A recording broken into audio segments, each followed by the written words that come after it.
Hi, it's Vex, and today we want to talk about the Commander Power 9. 1 through 5, 6, 7, 8, 9. I know I ran out of these dice, so I had to use the green dice. Anyways, yes, you might have heard of the Commander Power 9 from another content creator. You could look them up on YouTube, whatever. But you know what? I think this is the real Power 9. I challenge the fact that they use digital cards. Do they own the card? I don't know. Have they used the card? I don't know. But guess what? I own the cards. I own multiple copies of the cards. And that's why I know this is the real Commander Power 9. So you're like, there's 10 piles, Vex. It's like, of course, honorable mentions. That's what this last pile is about, honorable mentions. Let's actually take a look at the honorable mentions. There's two of them. We have Necropurtons right here as an honorable mention. Yes, people think this is part of the Commander Power 9. I do not think it's part of the Power 9. I think it's very close to it. It's black, black, black. Skip your draw step, okay? Whenever you discard a card, exile that card from your graveyard, okay? This is the important part. Pay 1 life, exile top card of your library face down. Put that card into your hand at the beginning of your next end step.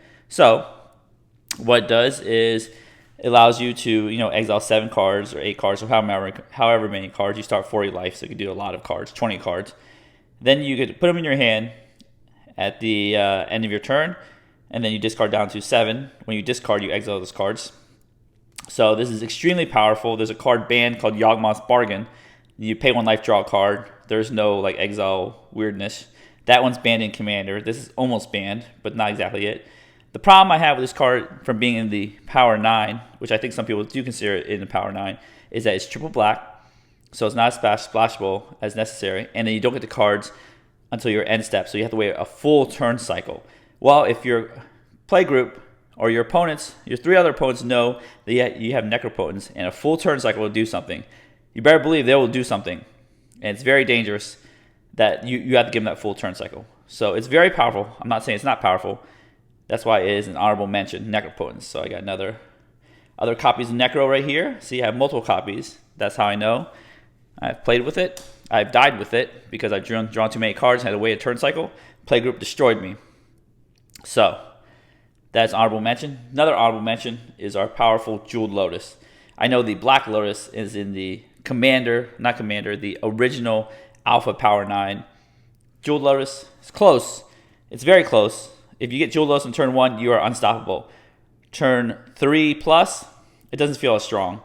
I mean, you might have a high CMC or mana value commander that it's decent in, but it's not ultra powerful.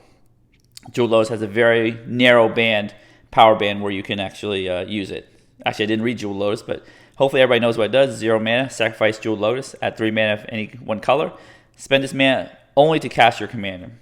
So it has a very narrow power band because if you draw it with your commander on the battlefield, it does absolutely nothing. So Jeweled Lotus, honorable mention there. Let's look at number 9 right here. Bam. Teferi's Protection. Right there, I got multiple copies. How many? Let's see, 7. That's a lot of copies. Let's read this foil one. Looks pretty neat. Here, Secret Lair. Until your next turn, your life total can't change, and you gain protection from everything. All permanents you control face out, exile Teferi's Protection. So 2 and a white. Why this is 9th and why this is in the Power 9 is because it does something extremely unique in the game. It essentially makes you disappear, and all your permanents disappear for a full turn. It essentially lets you win games where you're about to lose. An opponent does Triumph of the Hordes, Cradle of Behemoth, Torment of Hailfire. You can just phase everything out, be good to go. Maybe not Torment of Hailfire, you might discard your hand. But anyways, right here, this essentially saves you from things, actually saves you from Cyclonic Rift, which might or might not be as part of the other 8 cards. It just saves you in dire straits. Now, because it saves you in any situation, you can just you let your opponents kill each other during that turn, or you go back to your turn. You're like, I'm safe. I can execute my game-winning combo. Or if you have a game-winning combo on board and they try to destroy it, you get Teferi's Protection away. So essentially, it's like a heroic intervention on steroids. Your life total can't change, Everything phases out. You have protection from everything. You can't be targeted. You are just living one turn as if you don't exist. Amazingly powerful. That's why I have a lot of them there. Number 8 here. This will probably be no surprise to anyone. Smothering Tithe. Right? This, they say white needs more, needs to be powered up more in Commander. I disagree. Like, Teferi's Protection is a powerful card. You have 2 white cards in this list. Smothering Tithe right here. And I have a lot of them, and I have a huge stack of these here and here too. So I have a lot of Smothering Tithe. See how many I have? I think I have 3 of them here. So 3, 4, 5, 6, 7, 8, 9, 10, 11, 12, 13, 14. Okay, I have a lot of Smothering Tithe. This gives you an insane mana advantage that other cards just don't give you, and consistent. Because you know, people in Commander like card draw, so let's actually read the card here, 3 and a white. Whenever an opponent draws a card, that player may pay 2, may. If the player doesn't, you create a colorless treasure artifact token with sacrifice artifact, add 1 mana of any color. So what happens is you cast Smothering Tithe, you go around the table, they draw 1 card each, you make 3 treasures, almost refunded. If they have a card draw spell, you essentially get refunded Smothering Tithe. Players rarely pay the 2 because it's such a high tax, and they don't want to, not draw cards, so they'd rather just draw cards, give you a treasure. But the idea is this accelerates you so much. If you play this on turn 4, imagine this. You play this on turn 4, you go around the table, no one pays, you get 3 mana, plus your 4 mana, so you have 7, plus your land drop, so you have 8 mana on turn 5. If you play this on turn 3, it's even better. So you have so much burst of mana, and then you go around the table again, make more treasures. So Smothering Tithe is number 8 on my Power 9 because it is just the unmatched mana production, and it's not just like mana in your mana pool, it's just mana in the form of treasures. Treasures can be used as a lot of good things for like artifact decks. You can sack treasures, get sack triggers and stuff like that. So insanely good. Here it could be good with Urza. There. All right, number 7 here. Let's check out number 7. Ristic Study. I don't have a lot of this card because I've been waiting for this card to get reprinted, and it has not been reprinted in a meaningful manner. But it was reprinted in Jumpstart, but not meaningfully reprinted. It's 2 in the blue. Then enchantment, whenever an opponent casts a spell, you may draw a card unless that player pays 1. So it's you want to pay 1 for that? You want to pay 1 for that? Are you going to pay 1 for that? Are you going to pay 1 for that? That's where the taxing comes from. This is pay 2 for that, pay 1 for that. Can you imagine both these on the board? Can you imagine if your opponent has 1, you have a Smothering Tithe, you make a treasure when they do the Ristic Study thing? Anyways, this generates massive card advantage, or gives your opponents a 1 mana tax on literally everything. Sometimes they pay, sometimes they don't pay, sometimes they can't pay, so therefore you're just drawing tons and tons of cards over and over again in your games. I don't include this a lot in my decks because of the do you pay the 1 for everything? It just takes a lot of time. It is kind of annoying saying you want to pay 1, but it is extremely, extremely powerful here. Ristic Study, number 7. And I forgot to mention in the beginning, this is for casual Commander. EDH has a different Power 9, which I might or might not get to another day. But anyways, continuing on. Number 6, right here. And before I reveal number 6, these are unique effects. There are cards that might do it at a worse rate, and the cards that might just not do it, period. Like Smothering Tithe is a unique effect. Teferi's Protection, a unique effect. Ristic Study, a unique effect. And it's a unique effect on a very efficiently costed card. So another unique effect is our number 6 card, Dockside Extortionist. That's right. I have 5 Docksides. I have more Docksides in this Savine Precon deck, which it came in. I hope you guys got a bunch of these because Dockside is worth a ton of money now. Anyways, read Dockside. It's a Goblin Pirate. Put in your Pirate deck, put in your Goblin deck, or put in your Treasure deck. 1 and a red. When Dockside Extortionist enters the battlefield, create X treasure tokens, where X is the number of artifacts and enchantments your opponents control. So, EDH is all about playing mana rocks, playing cool enchantments, mostly mana rocks, artifacts. If opposing players or opponents have treasures, let's say from Smothering Tithe, you can create more treasures because they have treasures.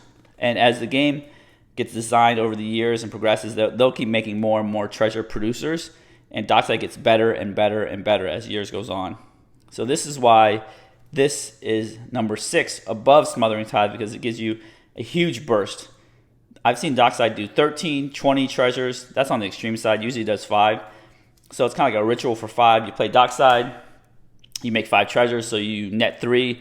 You could blink Dockside, recur Dockside, infinite combos with Dockside, such like that. So extremely, extremely good, very efficient. You know what? You shouldn't just play Goblin or Pirate or Treasure theme. Just put Dockside in every red deck. It's very powerful. It is on the top 100 of the EDH rec salt list. So it's salty because people see Dockside play. They're like, oh, so much advantage. So good. All right, moving on to number 5 here. This is a thick pile. Look at that. Can you guess what it is? It's a blue card. Another one, Cyclonic Rift. That's right, I have 1, 2, 3, 4, 5, 6, 7, 8, 9, 10, 11, 12, 13, 14. I got to flex a little bit, right? Bam, I actually need 16 Cyclonic Rifts if I build a blue deck for every color combination. But Cyclonic Rift does do something unique and does 2 things right here. Let's read it. 1 in blue, return target non-land permanent you don't control to its owner's hand. Okay? Then you can overload it right here. 6 in blue, you may cast a spell for its overload cost. If you do, change its text by replacing all instances of target with each. So you return each non-land permanent you don't control to its owner's hand. So just kind of like a one-sided board wipe. So return everything to its owner's hand. Bam. Why this is good is at end of your opponent before your turn, you play Cyclonic Rift with your 7 open mana. Of course, they should see it from a million miles away. If you have 7 open mana and you're playing blue, you might have Cyclonic Rift. You bounce everything to their hand on their end step. They now might have a hand of like 13, 14 cards. They have an empty board, can't recast anything, discard a bunch of cards. That's one situation where, and then you win because you have a board no one else does. There's also a defensive Cyclonic Rift where if somebody's about to kill you, you just bounce everything to their hand. They might be able to replay a couple things. They might have discard things. It just saves you. And there's also the mode of, I'm talking about the overload mode, we call it the baby rift mode. You just pay 1 in blue, just bounce something.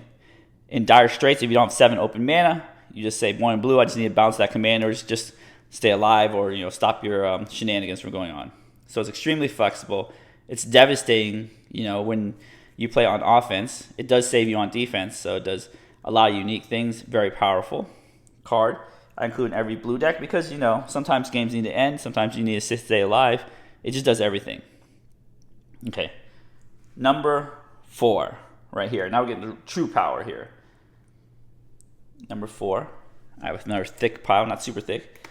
It's a black card. Of course, the only black card here. Bam. Demonic Tutor. Now, why this is good, this allows you to have 2 of any card in your deck, essentially. And Demonic Tutor can get you any card at once. Any card you want at any time you want for just a simple cost of 1 and a black. From the alpha set, let's actually read I can't read that. A newest printed Demonic Tutor. Search your library for a card, put it in your hand, then shuffle. Wow. Anything. See how many Demonic Tutors I have? 1, 2, 3, 4, 5, 6, 7, 8, 9, 10, 11, 11. 11 Demonic Tutors. Just 11. Not that bad because it's very powerful, so I have a lot of them. This is I can't read the Japanese one, but let's put that on top because that's people's favorite art, right? The Japanese one. Anyways, why this is powerful is this just lets you, if you need a board wipe like Toxic Deluge, you can Demonic Tutor for a board wipe. It just costs 2 extra. 1 a black, 2 extra. Or you can Demonic Tutor for, let's say, something that makes more mana than 2. Volcanic Geyser or Jessica's Will, stuff like that. You can Demonic Tutor for and make even more mana, so gain mana. So Demonic Tutor, Demonic Tutor can find any of these cards. Let's say you need Dockside, right? So you pay 2, Demonic Tutor, you pay another 2, you cast Dockside. Dockside makes 10 treasures, you just made plus 6 mana by doing that, and then you can blink Dockside or whatever. Or if you have Dockside and you have Deadeye Navigator, you use Demonic Tutor for Deadeye Navigator, or you have vice versa. So shooting the versatile tutor, its rate is extreme. 1 in a black. Diabolic Tutor, 2 black is a fair cost for it, but this chops it in half and only has 1 color pip. So does Cyclonic Rift, only 1 pip for overload and regular cost. So do all these cards, 1 color pip, very splashable in decks, play 5 color decks, 2 color decks, 3 color decks. The mana is very easy. Searching for anything you want. Let's say you have Cobalt Coffers, you need Urborg, search for the other half. Demonic Tutor is insane. That's why it's number 4 on our list. All right, number 3 is a very expensive card. I do own multiple copies. It's in the vault, so I don't have it here, but I only have 1 card. And of course, if you notice, we have all the colors except for green. I forgot to put Demonic Tutor face up. Boom. Gaea's Cradle. Let's be real here. I don't include reserveless cards in my casual deck. I did before I started this channel, but now I don't, for reasons which I'll go over in another video. But Gaea's Cradle, it's older sibling, Tolarian Academy, is banned in Commander. Let's read it. Add 1 green for each creature you control. You control 3 creatures, 1 mana produces 3 green. This is one of the only lands that produces so much more than 2 mana, besides Cabal Coffers, and that easily. Right here, Cabal Coffers requires Urborg, requires lands. This requires a bunch of creatures. But if you're in green, you're playing a bunch of creatures, you naturally can just draw this, right? And play it on turn 2 with 1 creature, it makes 1 blue. Or if turn 2, if you have 2 elves, you could just play for 2 creatures. Very good. Cabal Coffers requires work because it requires 2 in a tap. So it needs to make 4 more mana to generate more mana than the number of lands you have. Why this is so powerful is crop rotation. If I was playing Gaea's Cradle in my green deck, I would always play crop rotation, expedition map, Urza Saga. I'll play anything and everything to find this card, untap this card, replay this card, do whatever. This is insane mana. Like sometimes you just tap this and cast a Cradle Hoof Behemoth. I know some people were like tapping 8 mana, cast Cradle Hoof. You can just be like, oh, I'll Cradle Hoof. There you go. This is on a reserve list, so it's very, very expensive. But it deserves a spot in the Power 9 because it is just so powerful. It gives you insane mana burst. You can cast all these spells quicker than on curve with Gaea's Cradle. I know if somebody wraps you, Gaea's Cradle does nothing. But if you're a green deck, and green's the most powerful color in Commander, you have ways to draw tons of cards, reload, spit more creatures out. It'll generate mana back again super quick. It is insane in a tokens deck. So, number 2. Okay, this is the thickest pile here. Boom, look at that. Look how thick that pile is. Come on, you should know. This is the Commander Ultra Staple. Every deck has this. Every Precon has this. This is the cheapest one. I'm not going to count how many I have because it is the ubiquitous Soul Ring. And the Commander Advisory Group, or not the Rules Committee, has said, Soul Ring is too powerful for the format, but it is what has defined the format, like Brainstorm for Legacy. So it gets a pass because obviously it's been printed in every Precon. Look at that. Got a bunch of cool Soul Rings. Got revised. This is a revised one with the black border. All perfect fit. So it looks kind of cool. Some more Magic Fest, Commander Fest promos, the Masterpiece, the full art Secret Lair, extended art from Commander Legends, and a bunch more. Anyways, everybody should know what it does, but let's just read what it does. Why not? Just for fun. 1 mana, tap, add 2. So you play this and you net a mana just for playing this. You have a turn 1's insane, turn 2's insane, turn 3, turn 4, turn 5, turn 6. It's still good. It just produces more mana than it costs, right? So you net 1. It is insane. I mean, it just defines the format. There's nothing else I could say about Soul Ring that hasn't already been said. So let's put the pretty one on top. Let's put this pretty one on top. Okay.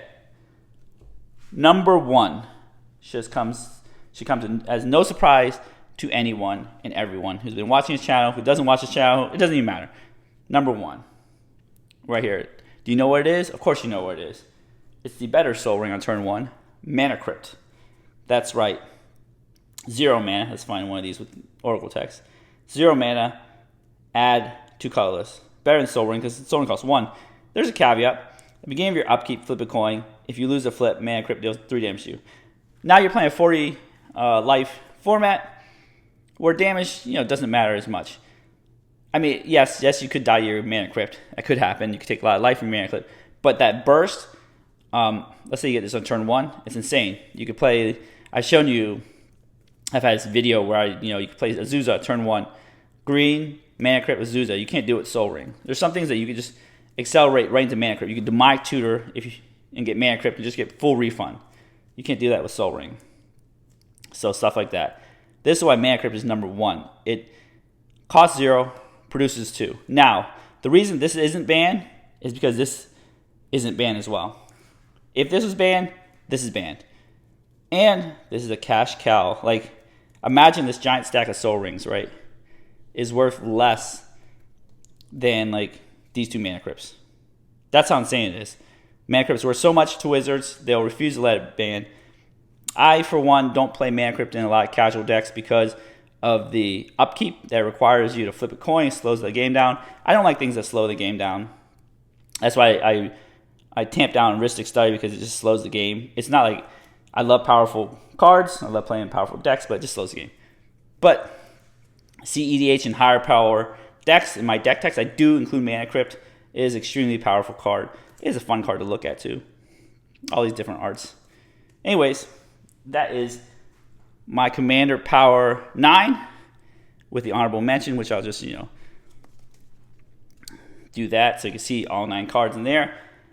If you agree, type in the comments below. If you disagree, type in the comments below. Tell me why I'm wrong. Tell me why I'm right. Tell me your Power 9 in the comments. But this is my Power 9. I believe it's a more real Power 9 compared to other content creators, right? Anyways, if you enjoyed this video, give it a thumbs up, smash the subscribe button, hit the notification bell to be alerted for new videos in the future. And as always, have a wonderful day.